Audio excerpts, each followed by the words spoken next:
Painting is something that I've always used within my life to deal with stressful situations. Even if you're not looking to do the next Mona Lisa portrait, I believe the average individual can create their own oil painting and have it be a fun and rewarding experience for themselves. Given that I'm a senior at East Tennessee State University, and I've taken almost 4 years of art classes at the college level, as well as high school classes previously, I believe I am experienced enough to allow myself to teach others how to make an oil painting. The ability to make your own oil paintings offers you a creative outlet during stressful times in your life as well. In order to learn how to make an oil painting for yourself, we're going to break this down into 3 simple steps. First, we must gather the necessary supplies. After that, we'll mix them together. And after that, we'll actually be able to create the oil painting on the surface of our canvas. Now that we have decided how to learn how to make an oil painting, let's take our first step and gather our supplies. Paintings, unfortunately, do not just appear out of thin air. They're made from not only paint themselves, but the solvents mixed within the paints.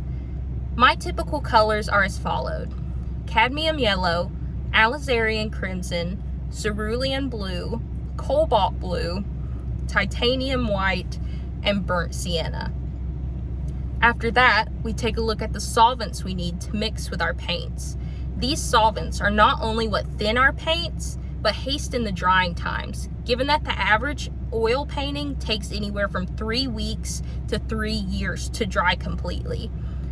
The typical solvents that we are using are Gamblin Gamsol oil, odorless terpenoid, and Galkyd.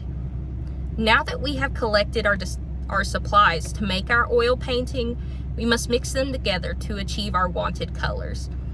Having the right supplies is important, but it's just as important to know how to mix these supplies together. It's not just as simple as squeezing your paints out of the tubes onto the palette. You must mix the correct amounts of solvents to achieve your wanted textures. It is here that you will begin to understand the key differences between oil and acrylic paint. For the most part, acrylics can be squeezed straight out of the tubes onto the palette to be used immediately. However, oils must be added to our oil paint to achieve the wanted texture for your paintings. Once the piles of oil paint are evenly distributed onto your canvas surface, we will begin adding the solvents. Do not just dump as much as you want and hope for the best. That is a recipe for disaster. Add the solvents in small drops per pile, mixing the paint thoroughly to achieve the texture that you wish for. Also ensure that you close the lid tightly on your solvents to ensure that no spillage happens. Now that we have mixed our paints with our solvents, we must apply these paints to our canvas using the brushes or palette knives. There are a few steps to consider here as you begin to actually apply the paint to your canvas. Our natural tendency is to pick up a standard paintbrush and begin applying the paint to the canvas. However, many other tools can be used to give us an interesting mark on our canvas. Palette knives, butter knives, sandpaper, and all sorts of other untraditional items can be used to provide more character to our paintings. Once you have decided which tools you will be using, you're finally ready to paint.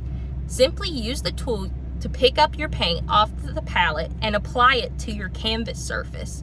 Whether it be realism or abstract art, practice makes perfect. Feel free to get creative with it. Now that we have learned how to make a beautiful, easy oil painting, let's review the steps for how we did so. The keys for making an oil painting are to remember to follow the steps to allow the process to work for us instead of against us. First, we must gather our colors together, our supplies, our paints, our palette knives, our tools. Then we must mix them together on the palette. Finally, that is when we get to the fun part and put the physical paint on the palette. Think of the feelings that you get when you see an oil painting, whether it's inside of a museum or an art gallery. Those famous artists all had to start somewhere in their careers. Some even starting with painting as nothing more than a hobby, much like you all are doing today.